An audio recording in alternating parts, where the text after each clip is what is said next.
Esta otras conferencia preguntas y otras comenzará a grabarse. ¿Qué resulta frente a lo que debemos comprender? Que esta es una de las razones por la cual se nos pide hacer un tipo de apreciación sobre lo que son las presiones internacionales y las locales en materia de que no solamente pensemos que esta es una responsabilidad de cumplimiento, sino ya comencemos a dar algunos lineamientos de hasta dónde van dirigidos las diferentes regulaciones y supervisiones y sobre todo presiones internacionales. René, por favor. Pónmela en la página donde se establecen las 3 líneas. Vamos a utilizar ciertamente la referencia de Basilea, porque ustedes que han hecho lectura comprensiva, lo que hemos hecho lectura comprensiva de lo que esto representa, hemos identificado que a lo largo del tiempo, Basilea ha esquematizado que hay que tener una defensa dentro de lo que es la estructura organizacional de las empresas que permita, uno, crear lo que son roles y funciones claras en materia de lo que representa la actuación de las personas en los procesos. Y esto implica que estas personas sepan de qué manera sus actuaciones pueden estar representando un riesgo, y fíjense que les digo de esta manera, un riesgo para cada persona frente a lo que son los controles que deba aplicar en lo que respecta el cumplimiento de las leyes. Específicamente en esta es blanqueo de capitales, llamado en algunos países lavado de dinero, en otros legitimación de capitales. El nombre que pueda ser coloquial para cada país está referenciado al lavado de activos en términos de lo que es el Grupo de Acción Financiera Internacional. ¿Qué resulta con esto? Que todos, cuando vamos a entrar a profundizar los detalles y sobre todo con estos nuevos cambios que está realizando Gafi cada vez que realiza las evaluaciones mutuas, y precisamente las últimas evaluaciones mutuas, ellos empiezan a ver cuáles son los entendimientos y las comprensiones de las personas. Y fíjense la referencia que hemos visto en los diferentes países, que cuando ellos entran, no solamente quieren ver el rol de lo que es el regulador y supervisor, sino que quiere interactuar con los sujetos obligados. ¿Por qué les digo este señalamiento? Porque si nosotros vamos por analogía al interno de la empresa donde trabajamos, el rol del oficial de cumplimiento es como si fuese el rol del supervisor en materia de lo que es la aplicación de la ley. Pero ellos dicen que de nada vale que exista la presencia de una persona que esté estableciendo el diseño si no existe la comprensión de los que ejecutan el diseño. Por eso es que ustedes ven dentro de lo que es el contexto del documento o los documentos que tiene Gafi de las 40 recomendaciones y la metodología que establecen efectividad. No puede haber efectividad si no hay una segregación óptima de lo que son las responsabilidades de cada quien. Por lo tanto, ustedes van a comenzar a visualizar la colocación de 2 actores adicionales a lo que está contemplado en el estándar de las leyes. Cuando digo estándar de las leyes, ustedes ven que en la primera línea, como dice ahí, la primera línea son las personas que están de cara al público y son los que tienen el contacto. En un escenario de lo que es aplicar la ley, estas son las personas que tienen que obtener la información del cliente y los documentos sustentatorios. Y basado en lo que es el rol de ellos, deben tener ya la capacidad de entender cuáles son los delitos y de qué manera esos delitos se pueden realizar para que ellos puedan ejecutar los controles con lo que llama Gafi una proporcionalidad de conocimiento. Es decir, no puedes aplicar un control sin tener claro los riesgos a los que estás expuesto. El rol de muchos a lo largo de la historia es pensar que el oficial de cumplimiento es la persona que se hace responsable absoluto de lo que es las leyes y todo lo que es materia normativa en lo que es prevención. Eso ha cambiado radicalmente porque las dos personas que le digo que se incorporan para darle un peso sostenible a lo que es la institucionalidad son las personas de riesgo y los auditores internos. Las personas incorporadas como riesgo, en algunas leyes le llaman unidades de riesgo, están previstos por lo que son los estándares para dar un criterio objetivo a lo que es el diseño de los mecanismos de prevención o en otros lugares el diseño del programa de cumplimiento. Pero básicamente en lo que es el rol de ellos de validar dentro de lo que es su gestión que exista una solidez en el diseño y en su implementación. Riesgo tiene ya una visión de ser lo que miren la solidez de los controles. Auditoría, fíjense y vayan revisando las diferentes leyes por presión de Gafi. Auditoría interna se le coloca dentro de las leyes y le dice, auditor, usted va a tener una responsabilidad para dar lo que se llama una evaluación de la efectividad de los controles. Por lo tanto, aquí hay un llamado al auditor interno frente a que su rol de tercera línea de defensa los lleva a tener un plan y un programa de auditoría especial para lo que es prevención del delito.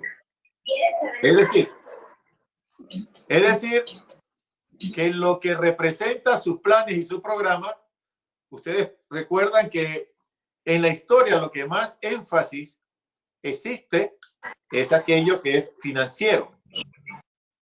Lo que es la auditoría financiera, ciertamente algunos controles que son dentro de la experticia de los auditores necesarios a estar contemplados en esa auditoría. Esto es una auditoría especial.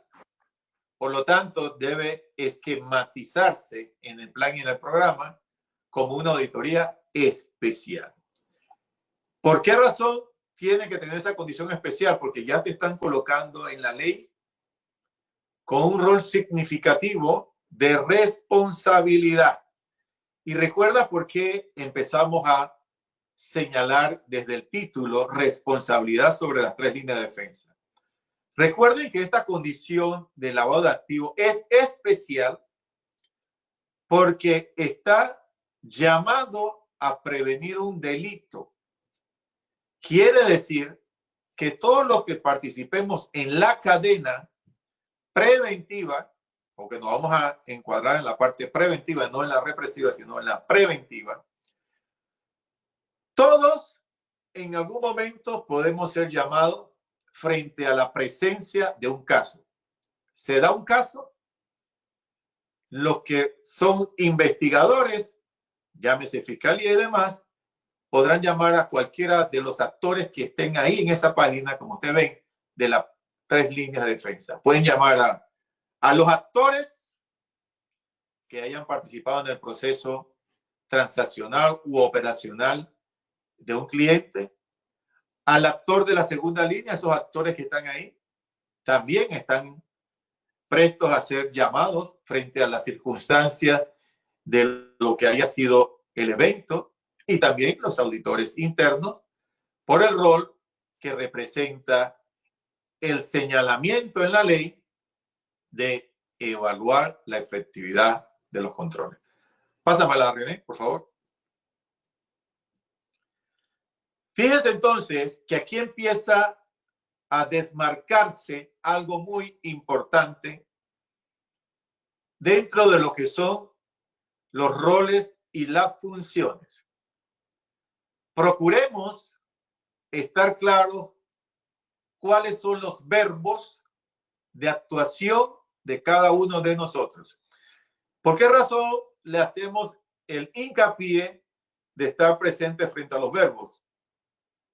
Cuando ustedes vayan a leerse el tema penal, y les digo, hay que leérselo porque te están pidiendo prevenir un delito.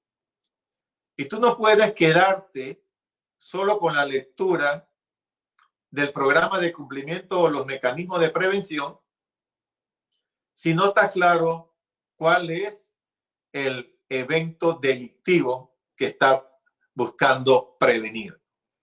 Por eso que la lectura de todo lo que estamos en ciertos roles es tanto del Código Penal como está en tu país tipificado el delito, así como la ley preventiva, para que sepas de qué manera se espera por parte del gobierno que exista un programa que logre prevenir que tus productos y servicios sean utilizados por la delincuencia organizacional. En ese sentido, nos vamos a los verbos. Los verbos son lo que representan el énfasis que pueda hacer mañana un fiscal. ¿Quién hizo qué? Porque el fiscal va a buscar la actuación de cada persona frente al tipo de investigación que esté realizando, que es consecuente al delito que esté en ese momento tratando de investigar. Las personas de cumplimiento, referencialmente en lo que está en Gafi, si nos vamos a la recomendación número 1, vamos a encontrar que el verbo que se da como expectativa para los efectos de ser una actuación hacia los supervisores y las personas de cumplimiento es asegurar. Por eso que les llamo a que mediten dónde está cumplimiento actuando. Señores de riesgo, señores de auditoría y las personas de cumplimiento. Hay que separar las líneas no solo por la distinción de roles y funciones, sino realmente por lo que representa su actuación. Si cumplimiento es una persona que ustedes dejan que esté involucrado en el proceso diario para aprobar cuentas, para aprobar transacciones. Fíjense el verbo que utilicé, aprobar. ¿Cómo queda el verbo asegurar? Él va a asegurar lo que él mismo aprobó. Medítenlo. Tienen que tomar en cuenta de qué manera empieza a mostrarse los conflictos de interés frente a la expectativa de lo que implica la condición propia de los roles y funciones. Pásamela, René. Eso quiere decir entonces que si nos vamos a lo que representan los verbos, hay un elemento importante en la primera línea de defensa. Al momento de que uno se lee todas las 40 recomendaciones y va recogiendo las recomendaciones que son propias de la función del sujeto obligado, o sea que ustedes pueden empezar a leerse la recomendación 9 hasta la 24, 25. Por ahí está más o menos todo dirigido hacia el sujeto obligado. Pero en el momento en que uno los separa, tomen en cuenta que hay un acto que le llaman debida diligencia. Ese acto de debida diligencia está separado en un acto inicial y un acto de seguimiento a lo que son las operaciones y el negocio del cliente. Veamos entonces, cuando ustedes dan los procesos, y digo ustedes, ya me refiero a auditoría, a la unidad de riesgo, y vamos al propio oficial de cumplimiento. Cuando ustedes lean todo lo que representa procesos y procedimientos, y ustedes vean que hay una consecución de verbos en el proceso que no tienen una claridad separadora de responsabilidad, inmediatamente pidan que haya un ajuste. Porque fíjense, en este caso, la debida diligencia es un acto donde hay un conjunto de cosas que se tienen que hacer. Un conjunto, la debida diligencia es el conjunto. Por eso que ustedes no deben permitir que en los procesos se escriba y aplicará la debida diligencia. No, porque ustedes tienen que buscar que se distinga qué verbo es que debe realizar la persona. La debida diligencia comprende dos verbos fundamentales en lo que es una vinculación del cliente. Es identificarlo y verificarlo. Quiere decir que hay dos verbos que cuando se conjugan y quedan materializados en un expediente, tú vas a lograr ver datos que están sustentados con documentos. Datos, documento. Datos, documento. ¿Quién identificó y cómo se verificó? Esos dos verbos tienen que ponerle un sujeto activo, es decir, una persona. Cuando ustedes vean los procesos, tiene que haber una persona donde usted le pueda poner el verbo de actuación. Por eso tienen que procurar, si alguien identifica, alguien verifica, después quien valida, después quien asegura, después quien comprueba. Todos esos verbos tienen que tener una secuencia lógica para que los procesos tengan una acreditación. ¿Por qué se lo digo? Nosotros hemos entrado a hacer auditorías donde vemos que el verbo verificar está repartido por todo el proceso, porque dice y lo verifica fulano, después fulano verifica lo que verificó el otro y así empiezan a supuestamente hacer un proceso, pero sin la consecución lógica de los verbos. Importante que tomen en cuenta eso, porque en el momento en que entramos a tener problemas con las autoridades, porque fíjense, no podemos descartar que podemos tener problemas porque esto es un programa de cumplimiento para prevenir que algo se dé. No es para evitar que se dé el delito. La consecución de hechos mañana tiene que estar presta a una investigación. Por lo tanto, primera línea de defensa. Cuando a ti te dicen identificar, eso quiere decir que ya existe una forma de recapitular, obtener información, ya sea formularios o formatos que tengan características similares. Es decir, solicitudes y todo lo que involucra poner datos, eso es identificar. ¿Qué resulta de esto? Fíjense que cuando vamos a auditar, nosotros entonces entramos a ver si ese formulario, esa solicitud, el documento o los formularios que se utilicen, realmente tiene todos los datos que requiere la norma.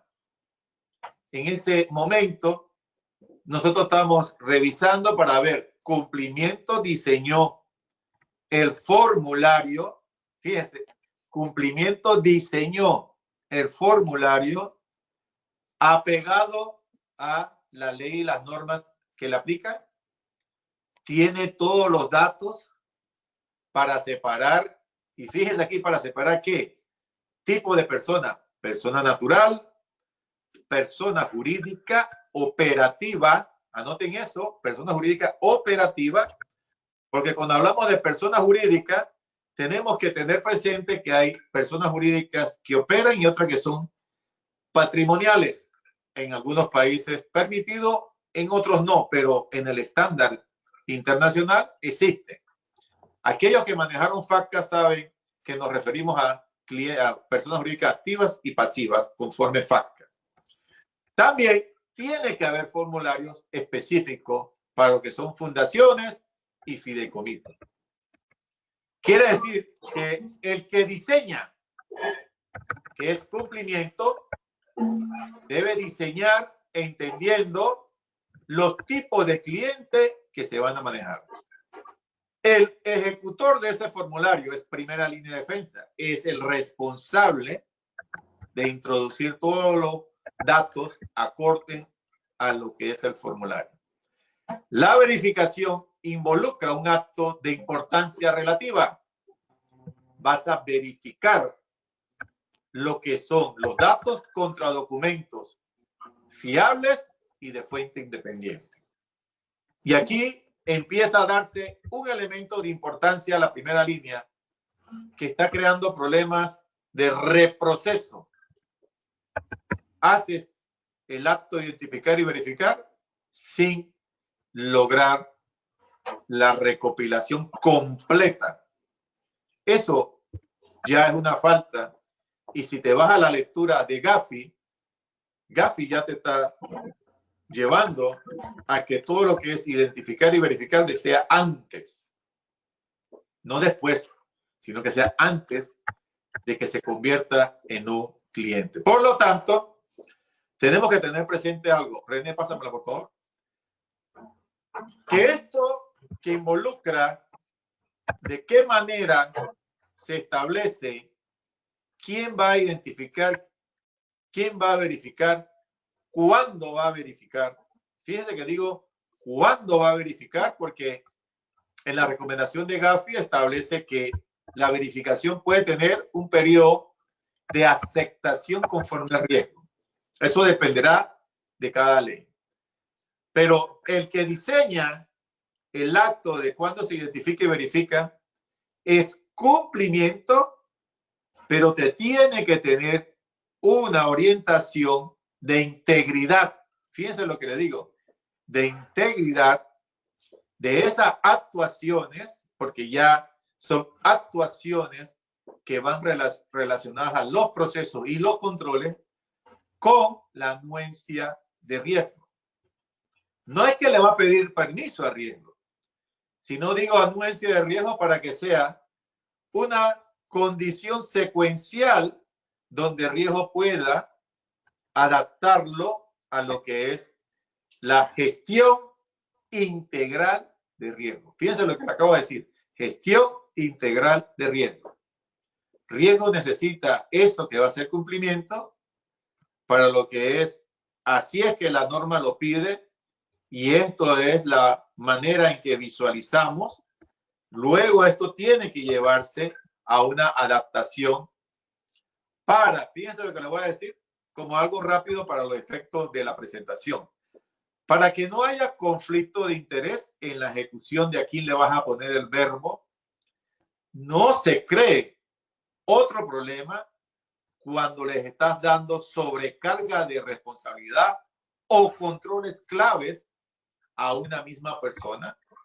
Riesgo es aquel que va a verificar que los controles claves realmente tengan una segregación y un balance de distribución entre diferentes actores. O sea que el riesgo tiene que procurar que no haya concentración. Por eso que es una gestión integral. Y cuando digo concentración es, recuerden que riesgo no solamente va a haber prevención, sino como los actos preventivos hacia lo que es el delito de lavado de activos, los temas de crédito, riesgo operacional, mercado, todo eso, él va a ver que de diferentes acciones pueda haber concentración, donde el riesgo tiene que procurar que exista el cuidado que corresponde. En ese caso, entonces, fíjense que el verbo asegurar, las diferentes autoridades están haciendo que ese verbo se pueda balancear internamente. Cada uno con sus roles, fíjense. El sistema de control está inherente a lo que es el programa de cumplimiento. Es parte de lo que establezca como programa de cumplimiento. Por lo tanto, el tema de control, cuando ustedes quieran referenciarse, váyanse a la recomendación 18 de Gafi y van a ver que de ahí empieza a señalarse lo que representa esas condiciones de control, pero que ya están señaladas en recomendaciones previas. Por lo tanto, hablando de controles y lo que se dirige hacia lo que es producto y servicio, todos sabemos que los productos y servicios tienen que estar orientados a un inicio y un fin. Tiene que haber un proceso descrito, señalado, donde se dice qué personas van a participar en ese ofrecimiento del producto o servicio.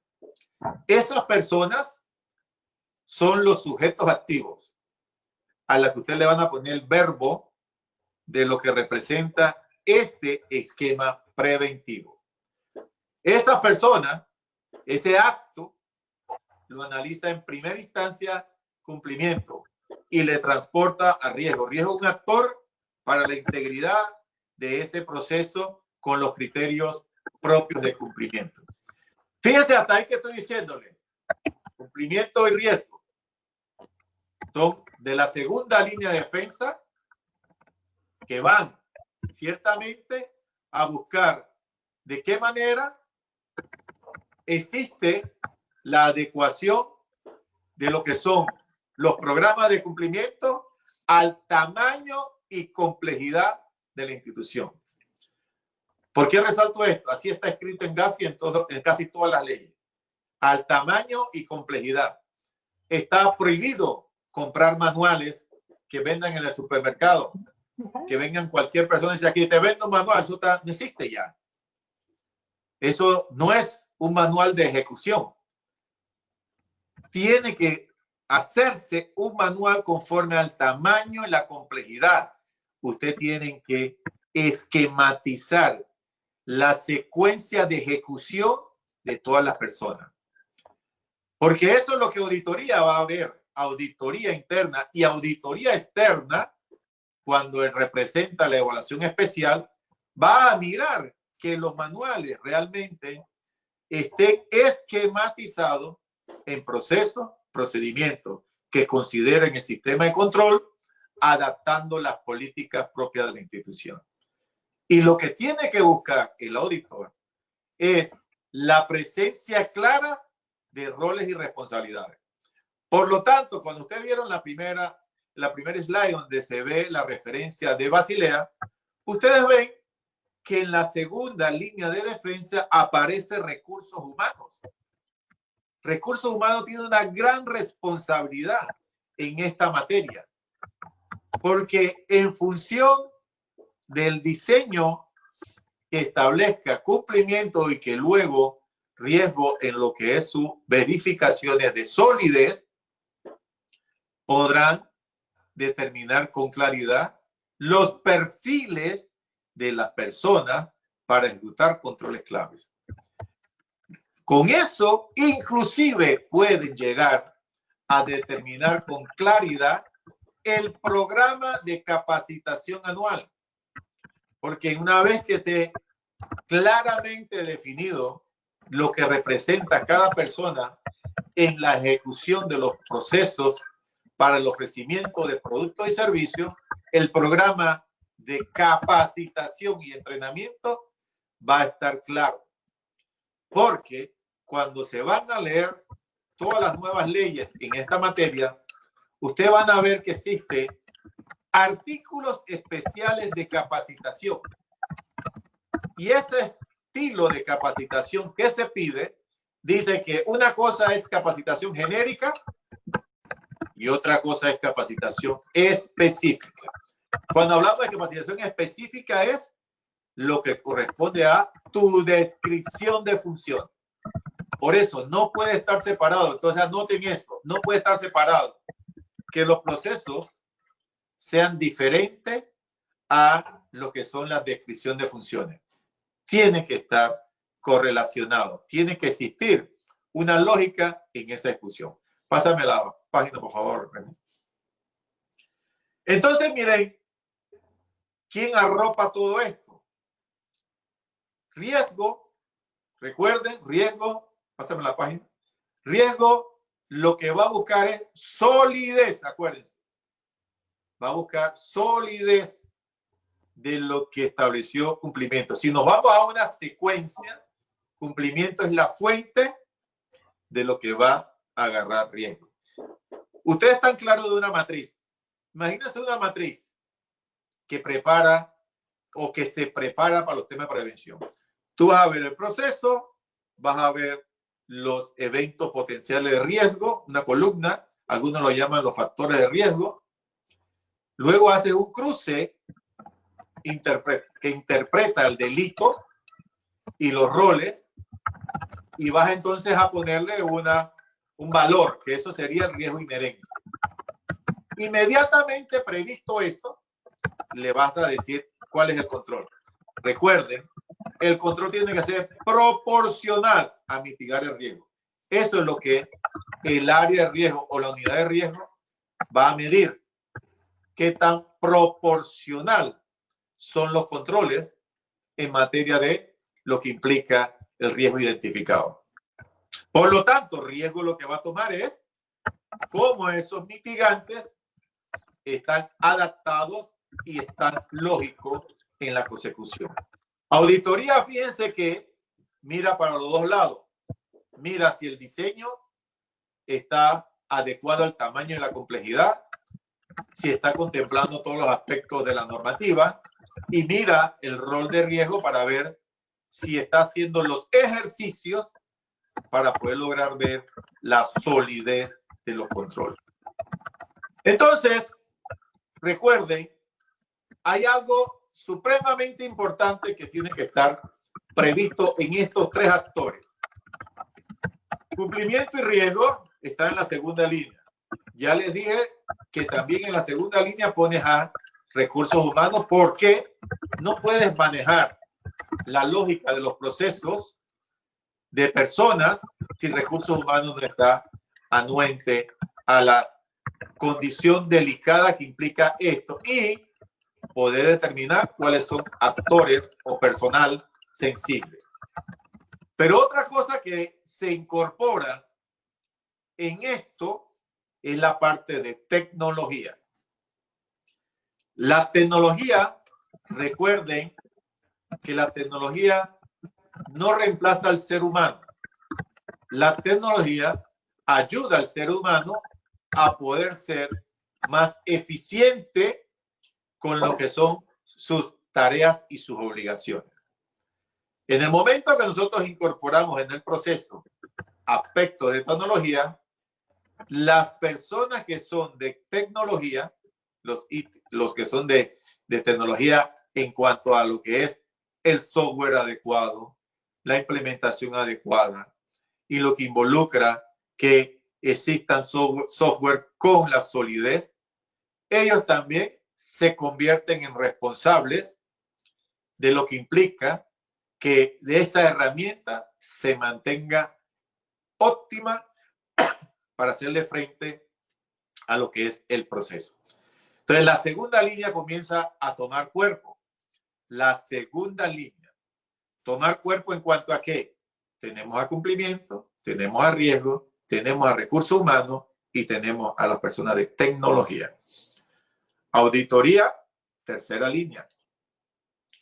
Y fíjense que ya existe en Basilea toda una condición plasmada de decir que hay una cuarta línea de defensa que le llaman los auditores externos y los supervisores.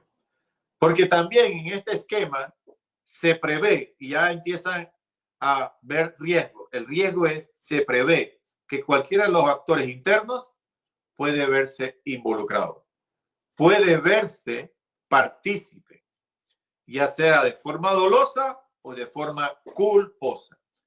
Siendo que es un delito, se tiene que prever que tú puedes ser culpable por omisión. Quiere decir que hay cosas que puedes tú omitir porque pensaste que lo podías hacer y eso te puede llevar a ser un delito. O puede ser que cumplimiento omita, puede ser que riesgo omita, puede ser que auditoría omita. Para eso entonces se prevé que hay una cuarta línea de defensa donde en algunas jurisdicciones piden que haya una evaluación independiente para poder prever que no hay una condición de vulnerabilidad de ninguno de los actores. Para ir terminando y entrar entonces a preguntas y respuestas, fíjese entonces que, pásame la página, existe algo importante en lo que representa lo que tú diseñes. Primero, junta directiva. Y digo junta directiva y alta gerencia porque ya en algunas jurisdicciones se colocan en los informes de los supervisores que la junta directiva y la alta gerencia no está colocando políticas adecuadas, no está aprobando procesos, procedimientos ni el sistema de control acorde a lo que es el tamaño y complejidad. No lo documenta bien, no lo hace partícipe a lo que son realmente los ejecutores. Por esa razón, responsabilidad, cumplimiento diseña, y fíjense que las leyes y las regulaciones están escritas, cumplimiento la tiene que tomar y la tiene que llevar a estos documentos, proceso, procedimiento, sistema de control y política. Lo conjuga todo y establece lo que se llama manual. El manual, ¿quién lo tiene que aprobar? La junta directiva o la alta gerencia, de acuerdo a lo que representa cada jurisdicción. Pero quiere decir que eso ya le están pidiendo una alta autoridad en el sujeto obligado, tiene que aprobar eso para que se ejecute. ¿Quién diseña? Cumplimiento. ¿Quién aprueba? La junta directiva o la alta gerencia. En la mayoría de las jurisdicciones es la junta directiva. ¿Por qué razón lo llevan así? Porque dicen el deber legal es la ley y la normativa. Pero cuando tú agarras el deber legal y lo transportas a tus documentos de ejecución, llámese proceso, procedimiento, sistema de control y política, se convierten en tu deber legal. Y eso quiere decir que debe haber quien logre implementar. Entonces, fíjense, responsabilidad, diseña, cumplimiento, aprueba la junta e implementa la alta gerencia, los responsables de los productos y servicios, para lograr la estrategia de la empresa. Diseña, aprueba, implementa. Si este acto de implementar no se da, es un ejercicio de calificación llamado no hay resultado, no hay efectividad. Por eso que tienen que estar claros que cuando escriben algo, tienen que buscar qué significa aplicar procesos y procedimientos y políticas. Por lo tanto, tienen que saber lo que representa el apetito de riesgo. Tienen que saber cómo construir ese apetito de riesgo, cómo lograr esa implementación y cómo gobernarlo de tal suerte que no se pierda el deber legal. Por eso que le damos la tarea a riesgo diciendo, frente a lo que es apetito, tolerancia y capacidad de manejo, el responsable de calificar eso es riesgo. Riesgo, tú eres el responsable de poder hacer una calificación institucional para poder ver tolerancia. Por ejemplo, cumplimiento establece ¿De qué manera se identifican los PEPs? Junto con lo que ya está escrito por lo que es el gobierno. Al final de un periodo, riesgo dice, ¿cuántos PEPs tenemos? Él va a agarrar, no cómo lograron identificar los PEPs, no. Él va a agarrar cuántos PEPs hay. Y va entonces a cuantificar qué representan esos PEPs para saber, ¿toleramos tantos PEPs? La capacidad de manejar productos y servicios con esos PEPs. ¿Nos hemos sobrepasado a un apetito de PEPs? Sí. Tomen ese ejemplo. Eso es lo que tiene que ir analizando riesgo en materia de lo que representa el riesgo de que tu empresa esté expuesta al delito de lavado de activos. Por lo tanto, auditoría hoy día tiene que preparar personas internamente para que tengan una experticia. Mírenlo de la siguiente manera. Visualicen el código fiscal de su país. Eso tiene toda una historia y acumulación de normativas. El aspecto fiscal. La mayoría de las firmas de auditores y algunos auditores internos tienen una persona preparada para eso. Acá es lo mismo. Tú vas a tener una persona preparada para auditar lo que representa la ley especial de prevención. Dicho eso, entonces, hemos observado que hicimos hincapié en actores que en toda organización existen. Riesgo, auditoría y cumplimiento, pues, recuerden, no es el responsable de todos los verbos. Cumplimiento tiene que tener sus propios verbos para lo que es un programa de cumplimiento. ¿Qué quiere decir? El programa de cumplimiento o los mecanismos de prevención tienen varios verbos que tienen que estar segregados en la organización para que realmente haya una cadena preventiva que sea efectiva. Y hay que tener responsabilidades claras para que esos verbos queden dentro de lo que es el conocimiento de las personas que ejecutan, diseñan y puedan asegurar que esto realmente tiene una implementación de acuerdo al tamaño y complejidad. Bien, con eso hemos terminado. Quedamos abiertos a contestar cualquier pregunta. Francisco, René. Muchas gracias, Julio. Muchas gracias por esta presentación. Le escribimos ahí que quienes tenían alguna consulta o querían preguntar algo para profundizar un poquito sobre el tema que nos expuso Julio, con gusto porque lo escribieran y nosotros aquí se las leemos. Nos ha mandado unas preguntas para mientras, ¿verdad? Nos ha mandado por fuera tenemos tres preguntas. Dice, ¿cuáles son los principales fallos o los más comunes que se dan en el proceso de que ejecutan la segunda y la tercera línea de defensa? No sé si te leo uno por uno, te las leo las tres. En esa déjame contestar ahí esa para que no se nos pierda la pregunta a cada persona. Fallos en la segunda línea de defensa, que la persona no conoce la empresa donde está trabajando. Solamente no es conocer la ley, sino hacer que la ley realmente se adapte a lo que es el tipo de negocio, los productos y servicios que se ofrecen. Ese es un fallo que hemos observado en muchas personas. Los temas de cumplimiento tienen que diseñar para que sea una lógica de ejecución lo que son requisitos. No es poner requisitos que sean forzados, sino que sean lógicos dentro de lo que es los procesos. En auditoría hemos encontrado que los auditores, no hay auditores que estén preparados con todo lo que es entender el delito. Porque si no entienden el delito, no pueden ver si los controles son proporcionales y si el diseño es adecuado a la mitigación. Francisco.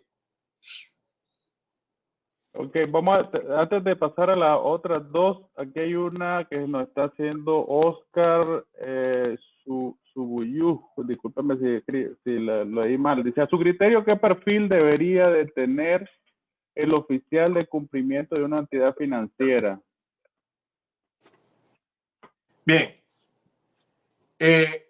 Una de las cosas que hemos notado que ha logrado alcanzar un programa de cumplimiento adecuado es que el oficial de cumplimiento debe, antes de crear el diseño, debe recorrer todos los departamentos de la institución. Porque si es una persona que solamente está preparada en los temas de leyes, no sabe la operativa financiera. Si es una persona que ha pasado por toda la parte operativa, no sabe los temas legales. Entonces, hay que tener un balance en el perfil, tanto de lo que es cómo saber leer las normas e interpretar las normas para poder adaptarlas. Entonces, los perfiles de las personas deben estar basadas en lo que es no solamente el título obtenido, sino es la acumulación de experiencia operativa. Eso es importante para que un oficial de cumplimiento realmente logre el alcance esperado. Si no tiene un recorrido, esa persona te está adaptando solamente las leyes y las normativas con un copiar y pegar, pero no con el sentido de resultados óptimos. Sí, hay otra pregunta que dice, déjame ver, ¿cómo podemos hacer para preparar programas de cumplimiento que puedan minimizar los riesgos de lavado de activos? Dice. Bien, para que eso logre estar acorde, se requiere que el programa se desarrolle frente a la forma en que está contemplado tu estrategia de negocios y lo que son los criterios de ejecución de los negocios. Recuerden, no es copiar las normas y colocarlas, no. Es adecuar las normas para que tenga una relación lógica y que sea preventiva. Y que esa condición preventiva sea proporcional. Un programa de cumplimiento debe, en consecuencia, interactuar en el diseño con la primera línea de defensa.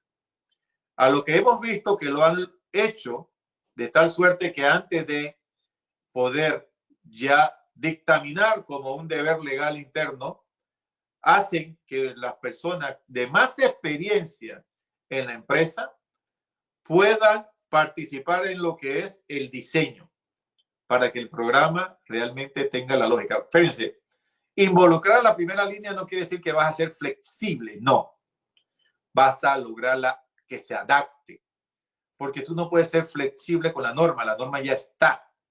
Tú lo que tienes que buscar es que la norma se adapte y por eso la experiencia de esta persona hace que los programas sean exitosos. Francisco.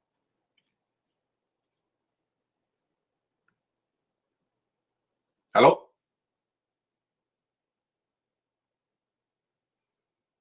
¿Se nos apagó?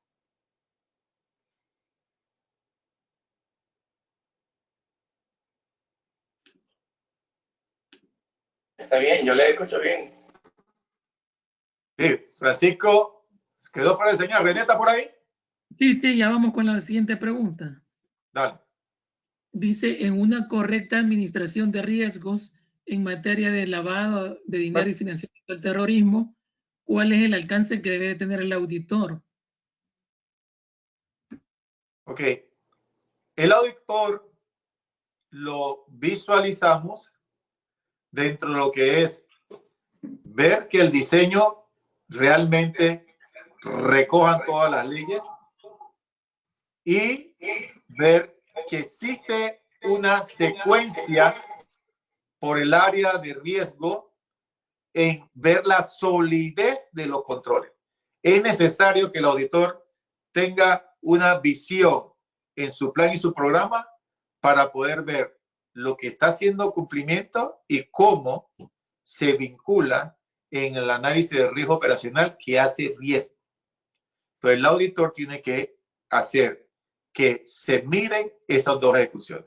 Por supuesto, una de las pruebas que va a hacer es revisar que el manual tenga todo escrito con los verbos que le mencioné, que el manual realmente determine que existen personas con verbos y que esos verbos sean secuenciales y que comprenda un proceso lógico de inicio a fin, pero que sean verbos donde se vea la responsabilidad de lo que es en la parte de control.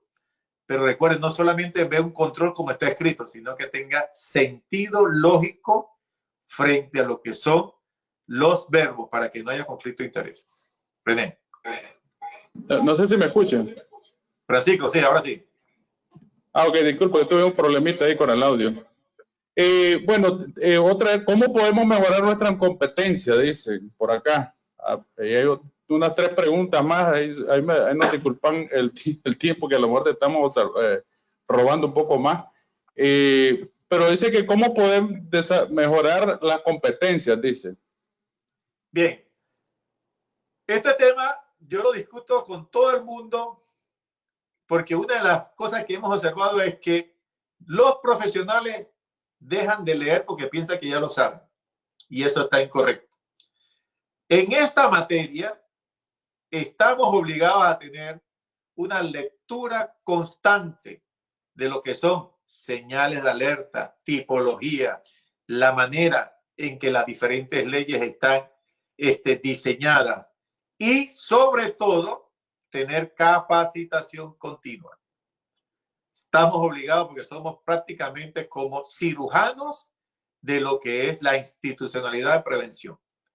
Aquellos que estemos metidos en la cadena preventiva, tenemos que tener una educación continua. Por más profesionales que seamos, no debemos dejar de estar educando.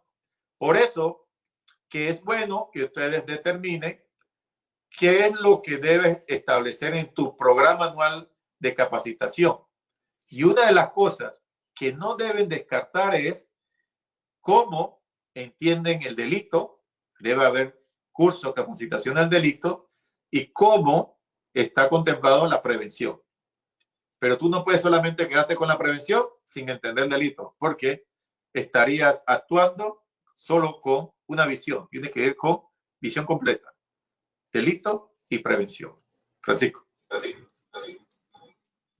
Sí, en este sentido, valga que quisiera aprovechar el momento para comentarles de que estamos como parte del proceso del convenio que tenemos con FIBA, estarán desarrollando unos cursos sobre el de prevención los cursos de certificación, tanto el asociado como el profesional.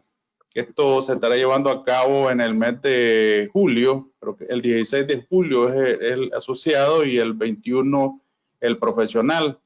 Quienes quieran, nosotros vamos a estarles mandando invitación, ¿verdad? Por el hecho de ser,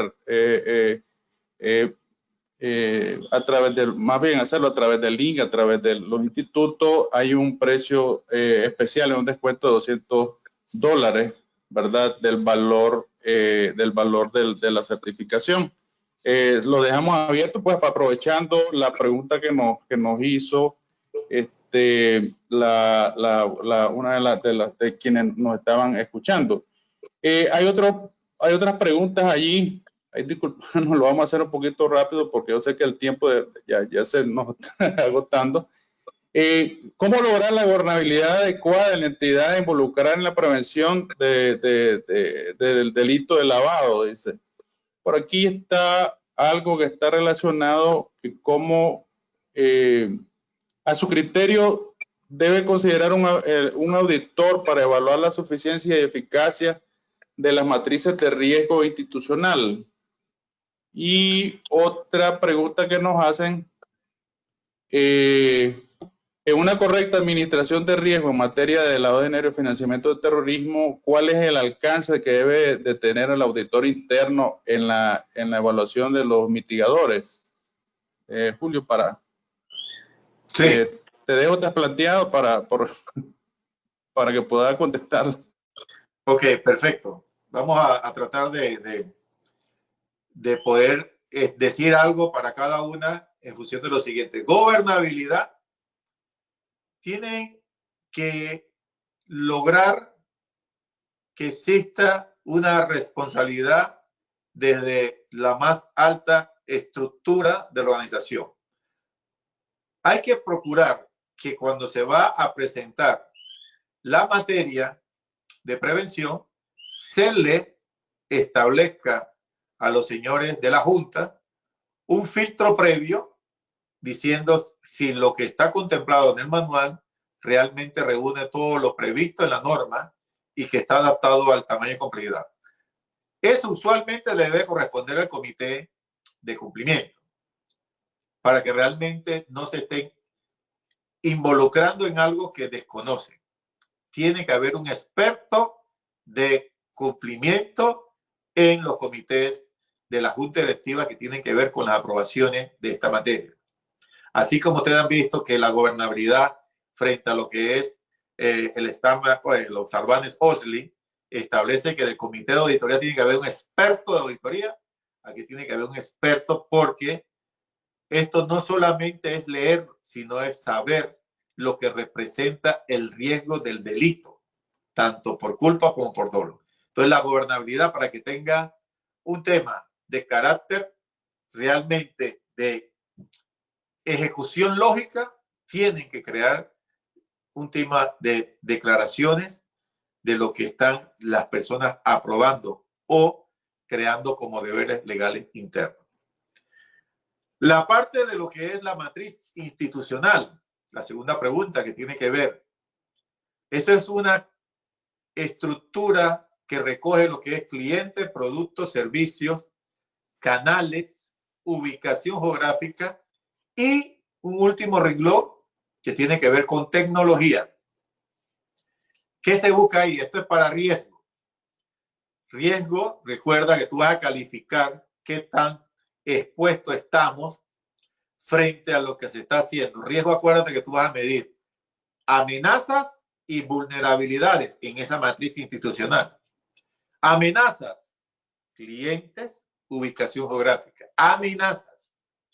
Tú vas a tener una segregación de clientes, algunos que son de alto riesgo ya por defecto o por default, como quieran decir, donde tú vas a decir cuántos clientes de alto riesgo tenemos, segregado, PEPs, clientes que manejan efectivo, clientes ubicados en algunos sitios. Todos esos temas son amenazas para tu institución. Y tú vas a medir cuántos tenemos, cuántas transacciones hacemos, cuál es el saldo que de ellos existe. En productos y servicios, ¿dónde están ubicados? ¿Cómo se materializan las transacciones? ¿Cómo se mueven? Entendiendo que hay un riesgo legal interno y hay un riesgo de corresponsalía y hay un riesgo de otra jurisdicción. En la parte de los productos y servicios vas a mirar es lo que representa cuántos productos ofrecemos y cuál es la experticia e idoneidad de los ejecutores. Porque cuando tú vas a medir la parte de los productos y servicios, vas a buscar es esa sostenibilidad y solidez del control. Y la parte tecnológica, vas a ver, tenemos herramientas tecnológicas que realmente convergen con claridad diciendo el core bancario está adaptado 100% a los temas de prevención, tiene campos, tiene todos los campos que pide la norma, los campos son obligatorios, los campos no pueden ser alterados, y entonces tú vas a hacer un análisis de ciberseguridad de la información.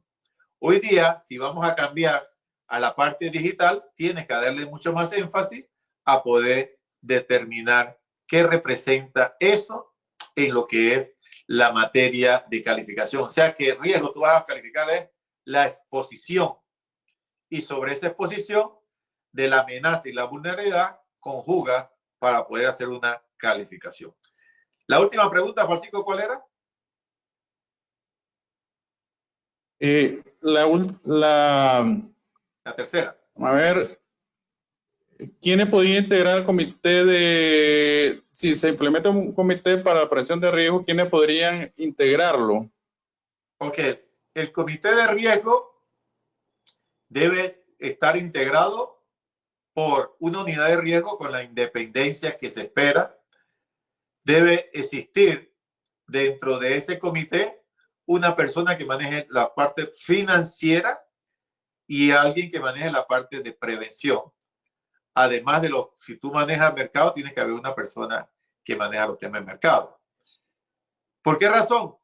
Porque estas son personas que van a encabezar para poder entonces aprovechar el resto del grupo del comité, donde va a estar la persona de procesos.